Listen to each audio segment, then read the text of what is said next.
Hello, Shivangi is back. তো আজকেও ৩ টে বিষয় শেয়ার করব। আগের দিন যেরকম হোটেল ম্যানেজমেন্ট নিয়ে করলাম, আজকে আমি সেরকম শেয়ার করব ইন্টার্নশিপ নিয়ে, হোটেল ম্যানেজমেন্টের ইন্টার্নশিপ। তো ফার্স্ট টপিক যেটা, সেটা হচ্ছে আমাদের সবারই একটা কোয়েশ্চেন থাকে যে আমার ছিল আমার আইটির টাইমে, মানে আইটি ইন্টারভিউ যখন চলছে সেই সময়, যে আমাদেরকে কি অনেক পড়াশোনা করতে হয় ইন্টার্নশিপের জন্য? মানে ইন্টার্নশিপে যাতে আমরা ভালো একটা হোটেলে ইন্টার্নশিপ করতে পারি, এরকম একটা ব্যাপার।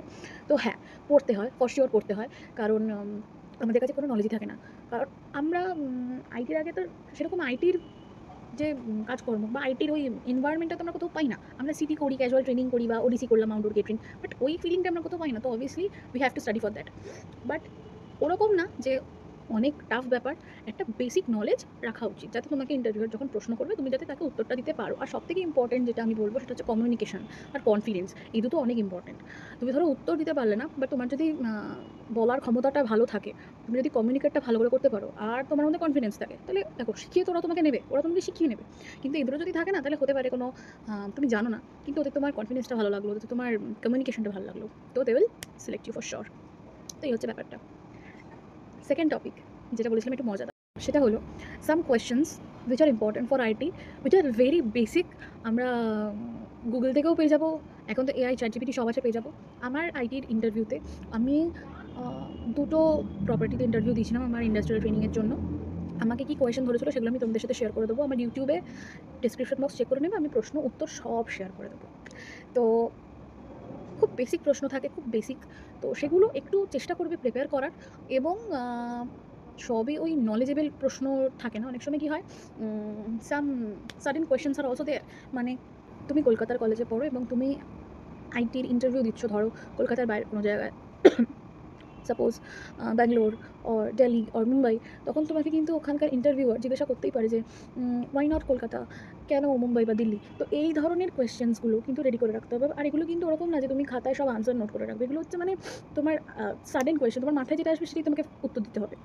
এই জন্যই কমিউনিকেশন আর কনফিডেন্সটা খুব ইম্পর্টেন্ট, যে তুমি সাডেন উত্তর দেবে, যে তোমার মধ্যে সেই এনাফ কনফিডেন্সটা থাকতে হবে যাতে ইন্টারভিউয়ার না বোঝে যে আচ্ছা ও প্যানিক হয়ে আছে বা সামথিং। এটা ইন্টারভিউয়ারকে বোঝাতে দিলে চলবে না, তাহলে কিন্তু নেবে না, পাতি কথা।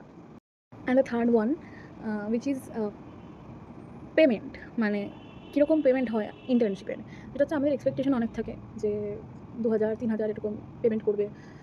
কিন্তু সেরকম এক্সপেকটেশনস প্লিজ রেখো না ইন্টার্নশিপের টাইমে।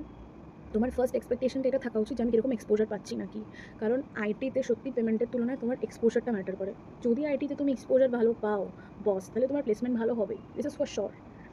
বাট অলসো আরেকটা জিনিসও খুব ইম্পর্টেন্ট হয়, সেটা হচ্ছে তুমি হয়তো অপরচুনিটি পেলে 3 star property or 4 star property or 5 star what ever.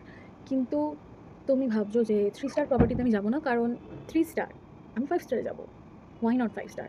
কিন্তু অনেক ক্ষেত্রে কি দেখা যায় যে 5 স্টারের থেকেও ভালো এক্সপোজার আমরা 3 স্টারে পেয়েছি।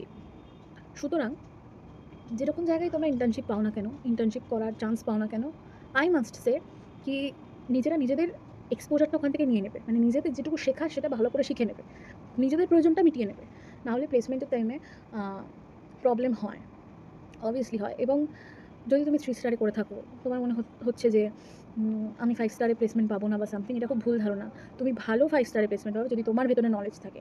নলেজ এবং এক্সপোজারের ওপর মন দেবে, আর কিছু করতে হবে না। তুমি 3 স্টারে করো, 5 স্টারে করো, কিচ্ছু ম্যাটার নয়। তোমাকে ওরা এক্সপোজার দিক বা না দিক, তুমি নিজের এক্সপোজারটা নিয়ে নেবে এবং নিজে পড়াশোনা ছাড়বে না। চেষ্টা করবে পড়াশোনাটা করার, ভালো করে করার। তাহলে কী হবে, প্লেসমেন্টের টাইমে কোনো সুবিধা হবে না। ফরেনে থাকো, ইন্ডিয়াতে থাকো, যা খুশি। বাট প্রতিটা স্টুডেন্টের, স্পেশালি আমি যেহেতু হোটেল ম্যানেজমেন্ট ফিল্ড থেকে আছি, তো আমি তোমাদের বলবো নলেজ ভীষণ ইম্পর্টেন্ট। নলেজ রাখতে হবে, স্কিল রাখতে হবে, আদারওয়াইজ কিন্তু গ্রো করা চাপের। এগুলো রাখো, সব হবে, কোনো চাপ নেই। ঠিক আছে? এই 3টে পয়েন্টস আজকের জন্য। আবার নেক্সট ভিডিও নিয়ে চলে আসবো খুব তাড়াতাড়ি। তো আজকের জন্য এতটাই। টাটা।